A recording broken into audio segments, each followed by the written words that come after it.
సంవత్సరానికి ఒక్కసారి తెరుచుకునే ఈ వైకుంఠ ద్వారంలో ఏముంటుందో నీకు తెలుసా?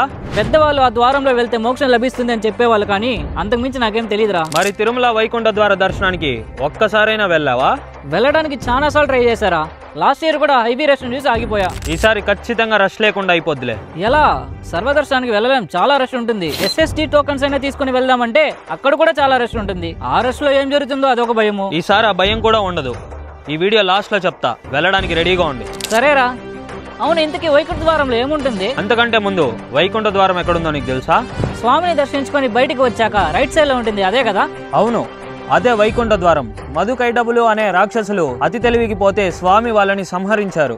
అప్పుడు తప్పు తెలుసుకొని వాళ్ళు వైకుంఠంలో మాకు చోటు ఇవ్వండి అని అడిగితే ఉత్తర ద్వారం తెరిచి వైకుంఠంలోకి రప్పిస్తారు. అలా వాళ్ళు వెళ్లిన రోజే వైకుంఠ ఏకాదశి కాబట్టి ఆ రోజు ఎవరైనా ఉత్తర ద్వారం నుంచి దర్శనం చేసుకుంటే మోక్షం లభిస్తుంది అని పురాణాలు చెప్తున్నాయి. మనం తెలుసో తెలియకో చాలా తప్పులు చేస్తుంటాం, కానీ కొంతమంది నాకే తెలిసిన అహంకారంతో తప్పులు చేస్తారు కదా, అయినా కూడా మోక్షం లభిస్తుందా? స్వామి సంహరించింది కేవలం మధుకైటబులనే కాదు, వాళ్ళకి ఉన్న నేను నాది అనే అహంకారాన్ని, అలాగే స్వార్థాన్ని. అందుకే అది తెలుసుకున్న వాళ్ళు స్వామిని అందుకే వైకుంఠంలో చోటు అడిగారు. కాబట్టి నేను నాది అనే స్వార్థాన్ని మనం సంహరించుకుంటే ఈ లోకం మొత్తం మోక్షం. అదే నిజమైన వైకుంఠం. ఖచ్చితంగా ఈ వైకుంఠ ద్వార దర్శనానికి వెళ్ళాలి. ఈసారి వైకుంఠ ఏకాదశి 30th డిసెంబర్ వచ్చింది కాబట్టి 30th నుంచి 10 days అంటే January 8th వరకు వైకుంఠ ద్వార దర్శనాన్ని కల్పిస్తున్నారు. ఈ 10 days లో చాలా రష్ ఉంటుంది కదా. ప్రతిదీ ఎంతో ప్లానెడ్ గా నిర్వహిస్తున్నారు. ఫస్ట్ 3 days అంటే 30, 31, 1వ తారీఖున కేవలం ఎలక్ట్రానిక్ టిప్ ద్వారా దర్శనాన్ని కల్పిస్తున్నారు.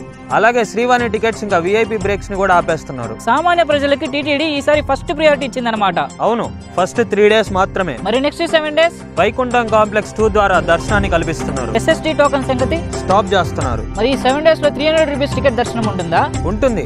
అలాగే శ్రీవాణి టికెట్స్ కూడా ఆన్లైన్ లో ఇష్యూ చేస్తున్నారు. మరి మన తిరుపతి వాళ్ళకి 6, 7 ఇంకా 8 డేట్స్ లో తిరుపతి వాళ్ళకి టికెట్స్ ఇష్యూ చేస్తున్నారు. చాలు ఈ ఇన్ఫర్మేషన్ చాలు. కరెక్ట్ గా బుకింగ్ డేట్ ఇంకా టైం వచ్చినప్పుడు ఖచ్చితంగా మర్చిపోతావు కదా. అది కూడా కరెక్టేరా. ఏముంది, మన ఛానల్ ని ఫాలో అయిన వాళ్ళకి date to date, time to time update ఇస్తున్నాం. అయితే మన ఫాలోవర్స్ కి టికెట్స్ దొరికే ఛాన్స్ చాలా ఎక్కువే.